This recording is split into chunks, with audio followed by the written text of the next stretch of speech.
Hello hi नमस्ते सलाम। आपको करता रहूँ अपडेट, यही है मेरा काम। दोस्तों स्वागत है आप सबका एक बार फिर से हमारे इस नए वीडियो में। दोस्तों कोरोना के कारण इस साल जब सारी गतिविधियां ठप पड़ने की आशंका हो गई थी, तो तकनीक ने संस्थानों के साथ साथ प्रोफेशनल्स को भी राह दिखाई। सुरक्षा कारणों से तमाम चीनी ऐप्स पर रोक लग जाने के बाद हम आंतरिक खोज करते हुए आत्मनिर्भरता की राह पर आगे बढ़े। भारतीय डेवलपर्स ने आपदा को अवसर के रूप में लिया और बेहतर विकल्प सामने आते गए। जानते हैं भारत ने इस वर्ष तकनीक के क्षेत्र में किस तरह आत्मनिर्भरता की ओर कदम बढ़ाए। वर्ष 2020 में कोरोना वायरस के अभूतपूर्व संकट, सीमा पर चीन की आक्रामक गतिविधियों के बीच और बहुत हद तक उनके कारण आत्मनिर्भर भारत की अवधारणा का उदय हुआ। आत्मनिर्भर भारत की जिस रूप से परिकल्पना की है, उसमें तकनीक की अहम हिस्सेदारी है। हालांकि भारत को विज्ञान और तकनीक के विभिन्न क्षेत्रों में अपनी मांग खुद पूरी करने में सक्षम बनाने का सपना नया नहीं है, लेकिन मौजूदा हालात ने इस सपने को अनिवार्य बना दिया। 12 मई 2020 को तरफ से हुई घोषणा को फिलहाल करीब 7 महीने ही बीते हैं, लेकिन तकनीक के क्षेत्र में इसका काफ़ी असर दिखाई देने लगा है। डिजिटल इंडिया और मेक इन इंडिया जैसे कार्यक्रमों के साथ आत्मनिर्भर भारत का स्वाभाविक रिश्ता बनता है। डिजिटल इंडिया की बदौलत 1 अरब से अधिक भारतीयों को ऑनलाइन लाने की दिशा में पहले ही बड़ी सफलता प्राप्त की जा चुकी है। भारत में सस्ती दरों पर उपलब्ध स्मार्टफोन के साथ साथ सस्ती दरों पर इंटरनेट कनेक्टिविटी, डेटा की उपलब्धता और दूरसंचार के विश्व स्तरीय आधारभूत ढांचे ने डिजिटलीकरण की क्रांति को साकार कर दिखाया है।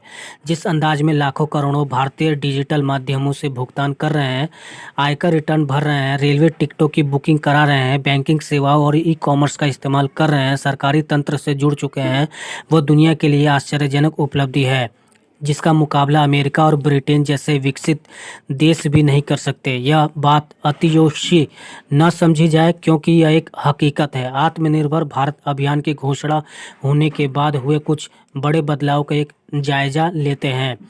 भारत सरकार ने इस साल 220 चीनी मोबाइल एप्लीकेशंस पर पाबंदी लगाने की घोषणा की, जिनमें टिकटॉक जैसा लोकप्रिय ऐप भी शामिल था। पबजी, वीवो, वीचैट और अली एक्सप्रेस जैसे एप्लीकेशन भी प्रतिबंध के दायरे में आए, जो चीन से जारी किए गए सबसे सफल एप्लीकेशंस हैं। हालांकि इन पर पाबंदी लगाने की वजह से देश की सुरक्षा से जुड़ी हुई थी, लेकिन इसके जो परिणाम स्थानीय स्तर पर देखने को मिले, वे इस घोषणा की आत्मनिर्भर भारत को अवधारणा से जोड़ देते हैं। भारत सरकार ने किसी देश के उत्पादों पर इस तरह की सामूहिक पाबंदी पहली बार लगाई थी। तकनीक से जुड़े जिन क्षेत्रों में भारत बड़ी प्रगति नहीं कर सका, उन क्षेत्रों में अब नया जोश आता दिखाई दे रहा है। इस संबंध में मैन्युफैक्चरिंग और सेमीकंडक्टर जैसे क्षेत्रों का खास तौर पर नाम लिया जा सकता है, जिसमें कोरोना वायरस के मौजूदा काल में काफ़ी कुछ सकारात्मक घटित हो रहा है।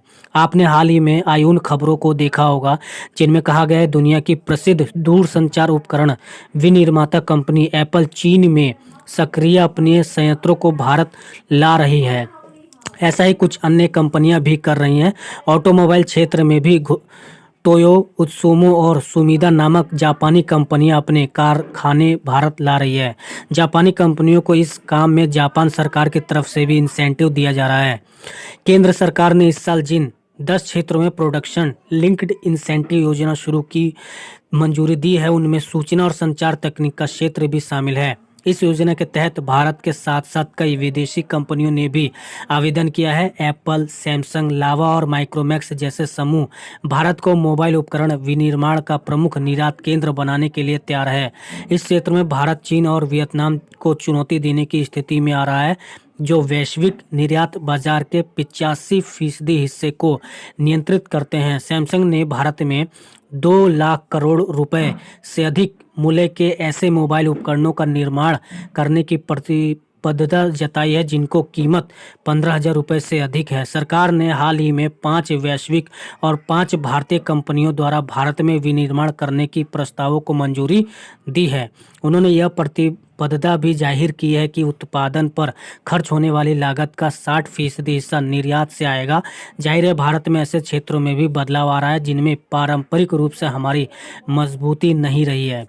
दोस्तों, चीनी एप्लीकेशंस पर पाबंदी लगाने के बाद सरकार ने एक इनोवेटिव कदम उठाया, और वह था ऐप इनोवेशन चैलेंज की घोषणा। प्रधानमंत्री नरेंद्र मोदी ने आत्मनिर्भर भारत ऐप इनोवेशन चैलेंज के तहत स्टार्टअप और तकनीकी समुदाय को इनोवेटिव एप्लीकेशन बनाने के लिए आमंत्रित किया। ऐसे एप्लीकेशन जो हमारे बाजार को संतुष्ट कर सके और दुनिया के लोकप्रिय एप्लीकेशंस के साथ प्रतिस्पर्धा कर सके।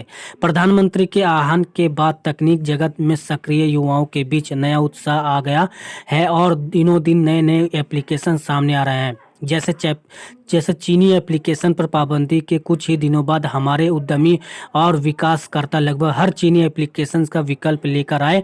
मित्रों नमस्ते, चिंगारी, जियो चैट ऐसे ही कुछ उदाहरण हैं। कौन जाने विकास का अनुकूलन वातावरण मिलने पर यह एप्लीकेशन कितने बड़े हो जाएंगे। चीन ने यही तो किया था। दूसरे देशों की सूचना प्रौद्योगिकी कंपनियों पर अपने यहाँ पाबंदी और अपने यहाँ की आईटी कंपनियों को दूसरे देशों में पांव जमाने के लिए हर उचित अनुचित मदद।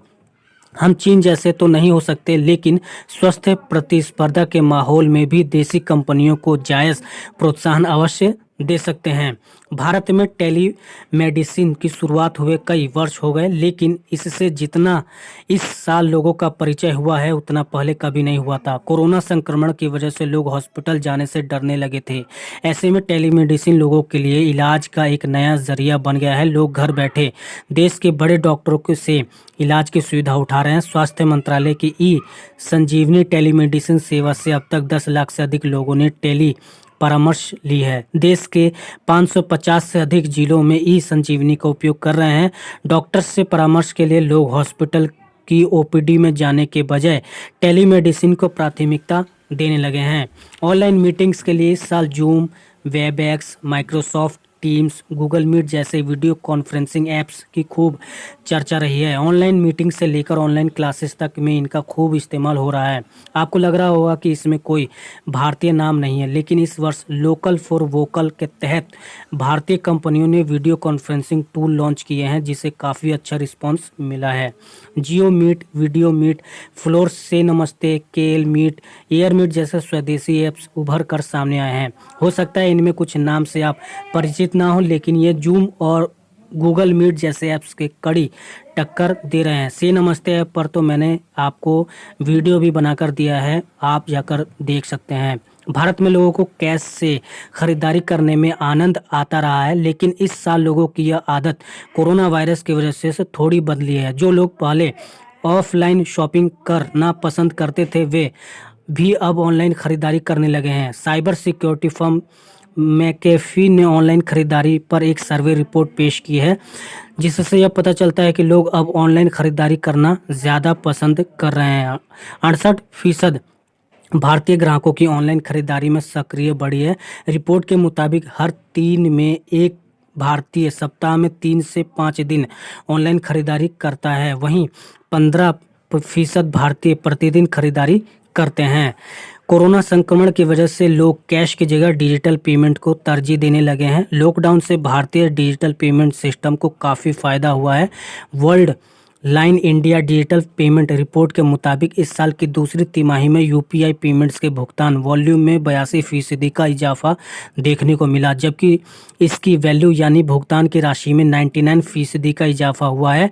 रिपोर्ट के मुताबिक सितंबर 2020 में यूपीआई के जरिए 180 करोड़ से अधिक ट्रांजैक्शंस हुए हैं। जी हाँ दोस्तों, और गूगल की ओर से भारत में किया जाने वाला $10 अरब का निवेश साबित करता है कि भारत के विकास में वैश्विक कंपनियों की आस्था न तो कोरोना वायरस के संकट से प्रभावित हुई और न ही चीन के साथ टकराव की आशंका से। अगले 5 से 7 साल के भीतर गूगल यहाँ लगभग 75,000 करोड़ रुपए का निवेश करके देश के सूचना प्रौद्योगिकी तंत्र को अगले चरण में ले जाने में मदद करेगा। एप्पल ने चीन ने अपनी विनिर्माण सुविधाओं को भारत लाने का कदम उठाया है।